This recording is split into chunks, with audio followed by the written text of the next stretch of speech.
আরে ভাই, আমরা সবাই তো কম্পিউটার ইউজার। কিন্তু একটা কথা বলো তো, তুমি শেষ কবে তোমার পিসিটা পরিষ্কার করেছিলে? হয়তো উত্তর হবে, ওই যে যখন কিনেছিলাম তখন ২ বার মুছেছি তো। আর তাই কয়েক মাস যেতে না যেতেই পিসি শুরু করে ঝিমানো। পারফরম্যান্স ড্রপ, ল্যাগ আর কখনো কখনো তো একদম চালুই হয় না। তাই আজ আমি তোমাদের জন্য এনেছি পিসি ক্লিনিং এর এ টু জেড ফুল গাইড, একদম বিগিনার ফ্রেন্ডলি টিউটোরিয়াল, যেখানে জিপিইউ, র্যাম, সিপিইউ, ফ্যান সব খুলে পরিষ্কার করে আবার জোড়া দেওয়া পর্যন্ত শিখে ফেলবো এক ভিডিওতেই। ভিডিওটা একটু বড় হবে, কিন্তু যদি একবার মন দিয়ে দেখো তাহলে এই টপিকের জন্য আর কোনো ভিডিও খোঁজার দরকার হবে না। চলো তাহলে আর কথা না বাড়িয়ে পিসির সার্জারি শুরু করি। তো প্রথমেই পিসির পাওয়ার অফ করে দাও। পাওয়ার বাটন সাধারণত পিসির একদম নিচের দিকে থাকে। যারা ইউপিএস ব্যবহার করো সেটাও বন্ধ করে দাও, এবং যত ইলেকট্রিক্যাল কানেকশন আছে সবগুলো ধীরে ধীরে খুলে ফেলো। চিন্তা করো না, পরে স্টেপ বাই স্টেপ আমরা কানেকশন করা শিখে ফেলবো। পিসিটাকে কোনো ফ্ল্যাট জায়গায় রাখো। এবার গ্লাসের কভারটার চারপাশে 4টা স্ক্রু দেখতে পাবে। স্ক্রুগুলো খুলে ফেলো এবং গ্লাসটাও সরিয়ে ফেলো। দেখতে পাবে তোমার জিপিইউ, র্যাম এবং সিপিইউ ফ্যান সব হাসি মুখে তোমার দিকে তাকিয়ে আছে। এবার র্যাম খোলা শিখব। র্যাম খোলা খুবই সহজ। প্রত্যেকটা র্যাম এর দুই প্রান্ত দুটো ক্লিপের মতো অংশ আছে। ওইগুলো দুই পাশে চাপ দিয়ে ছড়িয়ে দিতে হবে, তাহলেই র্যামগুলো মাদারবোর্ড থেকে বিচ্ছিন্ন হয়ে যাবে এবং তখন তুমি ধীরে র্যামগুলো বের করে আনতে পারবে। এভাবে সাবধানে তোমার পিসিতে যে কয়টি র্যাম স্টিক আছে সবগুলো বের করে আনো। গ্রাফিক্স কার্ডের পাশের দিকে তোমরা এর পাওয়ার কানেকশন দেখতে পাবে। পিনগুলো ছোট ক্লিপের মাধ্যমে গ্রাফিক্স কার্ডের সাথে সংযুক্ত থাকে। এই পিনগুলোকে একটু চাপ দিলে এটা ঢিল হয়ে যাবে এবং এরপর সাবধানে টান দিয়ে তুমি তোমার গ্রাফিক্স কার্ড থেকে পাওয়ার কানেকশন খুলে ফেলতে পারবে। তবে বেশি জোরাজুরি করে টানবে না, এতে তোমার জিপিইউ বা পাওয়ার কানেকশন পিন ক্ষতিগ্রস্ত হতে পারে। তো এখানেই অনেকেই এই ভুলটা করে ফেলি, যেহেতু আমরা আগে পাওয়ার কানেকশন খুলে ফেলেছি তাই এখন টান দিয়ে গ্রাফিক্স কার্ডটা বের করে ফেলতে চাই। এটা মোটেই করা যাবে না। এখন তোমাদের গ্রাফিক্স কার্ডটা পিসির সাথে যে কয়টা স্ক্রু দিয়ে লাগানো আছে সবগুলো স্ক্রু এক এক করে খুলে ফেলতে হবে। এবার জিপিইউ যেখানে যুক্ত আছে ওখানে একটা ছোট লক দেখতে পাবে। ওই লকের লিভারটা তোমরা উপরের দিকে টান দিবে, তাহলেই দেখবে জিপিইউটা ঢিল হয়ে গেছে। এবার মনে করো এটা তোমার প্রথম ডে।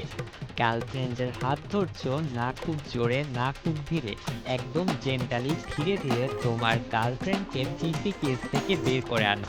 সরি, মানে জিপিকে বের করে আনো। পিসি লাভারদের জন্য, আমাদের গার্লফ্রেন্ড না থাকলেও জিপিউ কিন্তু আছে। এটা হলো Intel Arc A750 graphics card. Mid বাজেটের জন্য এটা একটা বেস্ট জিপিইউ আমি বলবো। এটা গেমিং, ভিডিও এডিটিং, স্ট্রিমিং এই সকল ক্ষেত্রে বাজেট অনুযায়ী বেস্ট পারফরমেন্স দিবে তোমাকে। এখানে টোটাল একটা এইচডিএমআই পোর্ট এবং 3টা ডিসপ্লে পোর্ট রয়েছে, তাই যারা মিড বাজেটে গ্রাফিক্স কার্ড নিতে যাচ্ছ তারা এটা দেখতে পারো। ছোট একটা ব্যাটারি দেখতে পাবে পাশে, স্টিলের ক্লিপে একটু চাপ দাও, ব্যাটারি বের হয়ে আসবে। এটা তোমার পিসি বন্ধ থাকলেও টাইম এবং ডেট ঠিক রাখে। এটা হলো সিমস ব্যাটারি। এবার পিসি ভালো করে পরিষ্কার করতে চাইলে দরকার হবে একটা ব্লোয়ার মেশিনের। এটা হচ্ছে একটা ক্রাউন কোম্পানির ব্লোয়ার মেশিন। দাম অনুযায়ী এটা অনেক ভালো বলতে হবে। এবার ব্লোয়ার মেশিন চালিয়ে উপরের ময়লাগুলো সরিয়ে ফেলো। এখানে দেখছো ফ্যানগুলো ঘুরছে। অনেক সময় ফ্যান ওভার স্পিডে ঘোরার জন্য নষ্ট হয়ে যায়। এর জন্য আমাদের আগে ফ্যানগুলো ঘোরা বন্ধ করাতে হবে। এখানে প্রতিটা ফ্যানের পাখাকে আমি গুণা দিয়ে বেঁধে দিয়েছি, যাতে এটা ঘুরতে না পারে। তোমরাও গুণা বা টেপ বা যেভাবে পারো সেভাবে পাখাগুলো ঘোরা বন্ধ করাতে হবে। এবার ব্লোয়ার মেশিন নাও এবং একদম ধীরে ধীরে প্রতিটা কোণা ভালো করে পরিষ্কার করতে থাকো, যতক্ষণ না ময়লাগুলো সব বের হয়ে যায়। এই পরিষ্কারটা চেষ্টা করবে বাইরে করতে, না হলে ব্লোয়ার মেশিন যদি তোমার পিঠে তোমার মা ভাঙে তাহলে কোনো মতেই কর্তৃপক্ষ দায়ী থাকবে না। এবার সিপিইউ হিটস্ট্রিং থেকে ফ্যান খোলা শিখব। এখানে দেখতে পাচ্ছ গুণা দিয়ে ফ্যান এবং হিটস্ট্রিং যুক্ত করা আছে। এবার ওই গুণাটা হিটস্ট্রিং থেকে একটু বাইরের দিকে টান দিলেই দেখতে পাবে ফ্যান কিন্তু খুলে এসেছে। এবার অপর পাশটাও একইভাবে খুলে ফেলো। এবার ফ্যান এর পাওয়ার কেবলটা ধীরে উপরের দিকে টান দিয়ে খুলে ফেলো। তো এটা হলো আমার সিপিইউ ফ্যান। এখানে আমারটাতে দুটি কেবল আছে, একটা হলো পাওয়ার কেবল এবং অন্যটা হলো RGB কন্ট্রোল কেবল। তোমারটাতে হয়তো শুধু পাওয়ার কেবলও থাকতে পারে। এটা বিভিন্ন কোম্পানির বিভিন্ন ডিজাইনের কারণে হয়ে থাকে। তো এবার ভালোভাবে ব্রাশ দিয়ে তোমরা ফ্যানের ব্লেডগুলো পরিষ্কার করে ফেলো। এটা সময় নিয়ে ভালো করে করবে আর খেয়াল রাখবে যাতে পরিষ্কার করতে গিয়ে ব্লেডে যেন চাপ না পড়ে। এখানে দেখছো আমার হিটস্ট্রিংকে অনেক ময়লা জমেছে। আসলে এখান দিয়ে বাতাস চলাচল করে, তখন এই স্টিলের প্লেটগুলোর ভেতরে ময়লা আটকে যায়, যার জন্য এটাই বেশিরভাগ সময় বেশি ময়লা জমে থাকে। তো প্রথমে ব্লোয়ার দিয়ে যতটা পারো ময়লা পরিষ্কার করো। ভালোভাবে করবে যাতে বেশি ময়লা না থাকে। এরপর বাকি ময়লা একটা ব্রাশ দিয়ে ঘষে ঘষে পরিষ্কার করো যতক্ষণ না তুমি স্যাটিসফাই হও। আসলে আমার এখানে ময়লাগুলো স্টিলের প্লেটের সাথে অনেকটা মিশে গেছে, যেটা না খুলে সাবান পানি দিয়ে পরিষ্কার না করলে সম্পূর্ণ যাবে না। এখন সেটা সম্ভব হচ্ছে না কারণ আমার কাছে এখন থার্মাল পেস্ট নেই। পরের ভিডিওতে দেখব কিভাবে সিপিইউর থার্মাল পেস্ট পরিবর্তন করতে হয় এবং সাথে এই হিটস্ট্রিং পরিষ্কার করাও দেখব। এবার দেখব গ্রাফিক্স কার্ড পরিষ্কার করা। তো প্রথমে ব্রাশ দিয়ে ভালো করে প্রতি পাশে এবং ফ্যানের পাখাগুলো পরিষ্কার করবে। এরপর এই যে হিটস্ট্রিংগুলো দেখছো এইগুলো ভালোভাবে পরিষ্কার করো, কারণ এখানেই অনেক ময়লা জমে থাকে। এরপরে পাওয়ার পিন, ডিসপ্লে, আউটপুট পোর্টগুলো ভালো করে পরিষ্কার করো ব্রাশ দিয়ে। তো এবার আসি মেইন বিষয়, এই কানেক্টিং পিনগুলো কিভাবে পরিষ্কার করব। তো এর জন্য আমাদের দরকার হবে একটা রাবারের। এবার হালকা করে পিনের উপর ঘষা দাও যাতে ভালোভাবে পরিষ্কার হয়। এখানে পিনের উপর অক্সিডেশনের একটা লেয়ার পড়ে, যার জন্য অনেক সময় ডিসপ্লে আসে না। তো এই পিনগুলো ভালোভাবে পরিষ্কার করলেই আশা করা যায় তোমার ডিসপ্লে চলে আসবে। তাই এটা ভালো করে পরিষ্কার করবে, এটা খুবই গুরুত্বপূর্ণ। এরপরে ব্রাশ দিয়ে হালকা করে ঘষতে পারো। এরপরেও যদি কেউ চাও তাহলে ব্লোয়ার দিয়ে একদম ডিপ ক্লিন করতে পারো যতক্ষণ তোমার পরিষ্কার করতে ইচ্ছে করে। এবার চলো র্যাম পরিষ্কার করে ফেলি। এখানে প্রথমে ব্রাশ দিয়ে র্যাম স্টিকগুলো ভালো করে পরিষ্কার করতে হবে। তোমার যে কয়টা র্যাম স্টিক থাকবে প্রত্যেকটাই ভালো করে পরিষ্কার করে নেবে। এরপর গ্রাফিক্স কার্ডের মতন এর কানেক্টিং পিনগুলোতে অক্সিডেশনের লেয়ার বা প্রলেপ পড়ে, ওগুলো রাবার দিয়ে ভালো করে ঘষে পরিষ্কার করতে হবে। তবে গ্রাফিক্স কার্ডের চেয়ে র্যাম পরিষ্কার করতে গেলে আরও সাবধানতা অবলম্বন করতে হবে, কারণ এর কানেক্টিং পিন এর একদম সাথে ক্ষুদ্র ক্ষুদ্র ক্যাপাসিটর এবং রেজিস্টর আছে, যা অনেকে খেয়াল করবেই না। পরিষ্কার করার সময় যদি এই কম্পোনেন্টগুলোর ক্ষতি হয় তাহলে তোমার পিসি কিন্তু আর ওপেনই হবে না। তাই সাবধানে এবং ধীরে ধীরে র্যামের পিনগুলো পরিষ্কার করে ফেলো। এবার চলো সিপিইউ ফ্যানটা লাগিয়ে দেই। এবার সিপিইউ ফ্যানের পাওয়ার কেবলটা তোমরা মাদারবোর্ডের যে পিনের পাশে সিপিইউ ফ্যান লেখা আছে ওখানে ঢুকিয়ে দাও। এটা সাধারণত সিপিইউর আশেপাশেই থাকবে। এরপর তুমি ফ্যানের পাশে যে গুণাগুলো আছে ওইগুলো একটু টান দিয়ে হিটস্ট্রিংকের দুই পাশে এক এক করে যুক্ত করে দাও, তাহলেই পারফেক্টভাবে হিটস্ট্রিংকের সাথে ফ্যান যুক্ত হয়ে যাবে। এবার সিমস ব্যাটারিটা লাগাই চলো। ব্যাটারি হোল্ডারের উপর ব্যাটারিটা একটু চাপ দিলেই ব্যাটারিটা ভিতরে ফিট হয়ে যাবে। খেয়াল রাখবে পোলারিটি যেন ভুল না হয়। সাধারণত পজিটিভ সাইড উপরে হয়, এই জিনিসটা যখন ব্যাটারি খুলবে তখন দেখে নেবে। এবার চলো র্যামগুলো যুক্ত করি। র্যামের কানেক্টিং পিন এর মাঝে একটা ফাঁকা জায়গা দেখবে, যার ফলে তুমি র্যাম উল্টো করে চাইলেও লাগাতে পারবে না। প্রথমে র্যাম স্লটের পিনগুলো উপরের দিকে উঠিয়ে দেবে। এরপরের জায়গা অনুযায়ী র্যামগুলো বসিয়ে জোরে চাপ দিবে, দেখবে একটা ক্লিক শব্দ হয়েছে, তার মানে র্যাম পারফেক্টলি ফিট হয়ে গেছে। এবার অপর র্যামটিও একইভাবে স্লটে যুক্ত করে দাও। এবার জিপিইউর সাথে যে একটা ব্র্যাকেট খুলেছিলাম সেটা নিয়ে দুই পাশে স্ক্রু দিয়ে লাগিয়ে দাও। এবার আমাদের গার্লফ্রেন্ড সরি মানে জিপিইউকে লাগাবো। ফ্যানগুলো নিচের দিক করে জিপিইউ লাগাতে হয়। এখানে খোলার সময় যে লিভারটা সামনের দিকে টেনে দিয়েছিলাম, এবার ওটাকে পিছনের দিকে ঠেলে দেব। এবার মনোযোগ সব একদিকে করে জিপিইউটাকে পিনের মধ্যে ঢুকিয়ে দাও। ওহ, বড় একটা কাজ শেষ হলো। এবার জিপিইউ ফিক্সড করার জন্য স্ক্রু লাগাতে হবে। সমস্যা নেই, বড় বড় কাজ করতে গেলে ছোট ছোট ভুল হতেই পারে। এবার যেহেতু উপরে স্ক্রু পড়ে গেছে, তাই এবার নিচে থেকে স্ক্রু লাগানো শুরু করব। তো ভালোভাবে টাইট দিয়ে আমরা জিপিইউর স্ক্রু লাগানো শেষ করব। এবার জিপিইউতে পাওয়ার দেব।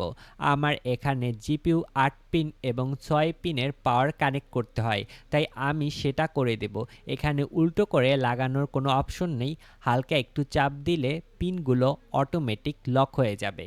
ভিতরের সব কম্পোনেন্ট লাগানো আমাদের শেষ। এবার বাইরেরগুলো একে একে লাগাবো। তো যাদের ওয়াইফাই মাদারবোর্ড আছে তাদের এরকম একটা অ্যান্টেনা আছে। এই অ্যান্টেনার পিনগুলো ঘুরিয়ে ঘুরিয়ে অ্যান্টেনার পিনে যুক্ত করে দাও। তো এবার টেবিলে একে একে সব কম্পোনেন্ট সাজানোর পালা। আমাদের পিসি কেস কাজ শেষ, তাই এটা টেবিলে রাখলাম। এবার যারা ইউপিএস ব্যবহার করো তাদের টিপস। ইউপিএস এর পিছন দিক থেকে তোমরা আউটপুট সকেট দেখতে পাবে, যেখান দিয়ে তোমার পিসিতে পাওয়ার দিবে। তো ইউপিএস এর সাথে তোমরা একটা পাওয়ার কেবল পাবে, যেটা ভালোভাবে তোমরা ইউপিএস এর সাথে যুক্ত করে দাও। এবার টেবিলে ইউপিএসও এসে গেল। এবার পিসি এবং মনিটরে পাওয়ার দিব। এখানে এটা হচ্ছে ডিসপ্লে অ্যাডাপ্টার, এটা হলো মনিটরের কানেক্টিং পিন এবং এটা হলো ডিসপ্লে অ্যাডাপ্টারের পাওয়ার প্লাগ। এখন আমি ডিসপ্লে অ্যাডাপ্টার এবং পিসি পাওয়ার কেবল একসাথে কেবলটাই দিয়ে বেঁধে দিয়েছি একসাথে রাখার জন্য। এটা হলো পিসির মেইন পাওয়ার কেবল। একটা যাবে আমাদের পিসি পাওয়ার সাপ্লাই ইউনিটে এবং অন্যটা যাবে এসি সকেটে। তো এখানে যেহেতু আমাদের দুটো পাওয়ার প্লাগ আছে, তাই ইউপিএস এর সকেটে আমরা ওই প্লাগ দুটি ঢুকিয়ে সংযোগ করে দেব। এবার এই কানেক্টিং পিন যাবে আমাদের পিসিতে। এখানে পিসির নিচের দিকে পাওয়ার সাপ্লাই দেখবে, ওখানে এটা যুক্ত করে দেবে। পাশে একটা সুইচ আছে, এটা অন করে রাখতে হবে। তো এবার চলো মনিটরটাও টেবিলে রেখে দেই। এখন মনিটরের কানেকশন শিখে নেই। এই পয়েন্টটা হলো অডিও জ্যাকের পিন, এরপর এইচডিএমআই পোর্ট এবং পাশে ডিসপ্লে পোর্ট এবং শেষে হলো পাওয়ার ইনপুট পোর্ট। এখানে আমি এইচডিএমআই কেবল ব্যবহার করেছি, তাই আমি এখানে এইচডিএমআই কেবলটি মনিটরে ঢুকিয়ে দেব। যারা ডিসপ্লে পোর্ট ব্যবহার করবে তারা সেটা ব্যবহার করো। এবার পিসির জন্য যে স্পিকার ব্যবহার করবে সেই অডিও কেবলের জ্যাকটা এই পোর্টে ঢুকিয়ে দাও। এবার ডিসপ্লে অ্যাডাপ্টারের যে পাওয়ার আউটপুট কেবলটা আছে ওটা সাবধানে পাওয়ার পিনে ঢুকিয়ে দাও। তো হয়ে গেল আমাদের ডিসপ্লে কানেকশন রেডি। শুধু মনিটরে তো হবে না, আমাদের দরকার মাউস কিবোর্ডও। চলো সেটাও কানেক্ট করা শিখে ফেলি। এবার মাউসটা হাতে নাও। মাউসের ইউএসবি পোর্টটা পিসির ইউএসবি পোর্টের মধ্যে ঢুকিয়ে দাও এবং কিবোর্ডেরও ইউএসবি পোর্টটা মাউসের পাশের ইউএসবি পোর্টে সংযুক্ত করো। মাউস এবং কিবোর্ড সংযোগ করা হয়ে গেছে। এবার আমরা এটা টেবিলে রেখে দেব। এখন এখানে একটা বোঝার বিষয় আছে। আমরা মনিটর তো সহজেই এইচডিএমআই কেবল সংযুক্ত করে দিয়েছি, কিন্তু পিসিতে তো ওটার অপর পাশটা সংযুক্ত করতে হবে। এখন সেটা শিখব। এখন যারা গ্রাফিক্স কার্ড ব্যবহার করো না তারা তোমরা এইচডিএমআই কেবলটা মাদারবোর্ডের এইচডিএমআই পোর্টে সংযুক্ত করবে, আর যারা গ্রাফিক্স কার্ড ব্যবহার করো তারা কেবল যুক্ত করবে গ্রাফিক্স কার্ডের ডিসপ্লে পোর্টে। এখানে ভুল করলে কিন্তু আর ডিসপ্লে আসবে না। এবার তোমরা যে স্পিকার ব্যবহার করবে সেটাতেও দেখবে একটা ইউএসবি পোর্ট আছে এবং অডিও জ্যাক আছে। এখন এই ইউএসবি পোর্টটা তোমরা মাদারবোর্ডের যে কোনো একটা পোর্টে সংযুক্ত করে দেবে। আমরা টেবিলে আমাদের স্পিকারও যুক্ত করে দিলাম। এখন যেহেতু আমি মাইক্রোফোন ব্যবহার করি সেটাকে আমরা এখানে যুক্ত করব। এটা টাইপ সি বা ইউএসবি যে কোনো পোর্টে যুক্ত করা যায়। এখানে এখন হাই স্পিড ইন্টারনেটের জন্য আমরা ইথারনেট কেবল ব্যবহার করব। এটা মাদারবোর্ডের ইথারনেট কেবল সেকশনে যুক্ত করে দেব। এখানে আমি আমার আনুষঙ্গিক কিছু ইনস্ট্রুমেন্ট যুক্ত করলাম। তো আমাদের সকল কেবল এবং কানেকশন করা কমপ্লিট। একবার শেষবারের মতো পিসি চালু করার আগে তোমরা দেখে নিবে সব কানেকশন ঠিকভাবে এবং ভালোভাবে হয়েছে কিনা। তো এবার ইউপিএস এর পাওয়ার কেবলের প্লাগটাতে আমরা পাওয়ার দিব। এখানে তোমরা চেষ্টা করবে একটা ভালো মানের মাল্টিপ্লাগ ব্যবহার করতে। আমরা কানেক্ট করে দিলাম। তো কংগ্রাচুলেশন তোমাকে, তুমি এত অল্প সময়ে তোমার পিসির সব কম্পোনেন্ট খুলে আবার কানেকশন করে ফেলেছো।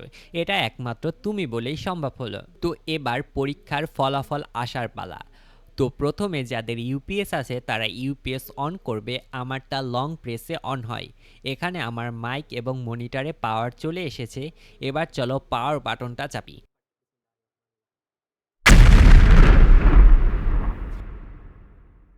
না ভাই, সমস্যা হয় নাই। আমার পিসিতে পাওয়ার চলে এসেছে এবং ফ্যান এবং লাইটগুলো চলছে। এবার অপেক্ষা করব ডিসপ্লে আসে কিনা। হ্যাঁ, পিসি একবার রিস্টার্ট হলো, এখন আশা করা যায় ডিসপ্লে আসবে। আলহামদুলিল্লাহ, তোমরা দেখতে পাচ্ছ আমার পিসি কিন্তু চালু হয়ে গেছে এবং ডিসপ্লেও চলে এসেছে। তো যারা এতক্ষণ পর্যন্ত ধৈর্য ধরে ভিডিওটা দেখেছো, মানে তোমার ভিডিওটা অবশ্যই ভালো লেগেছে। তাই একটা লাইক করো এবং কমেন্টে লেখো পরের ভিডিও কোন টপিকের উপর চাইছো। দেখা হবে পরের কোনো ভিডিওতে, ততক্ষণ পর্যন্ত আল্লাহ হাফেজ।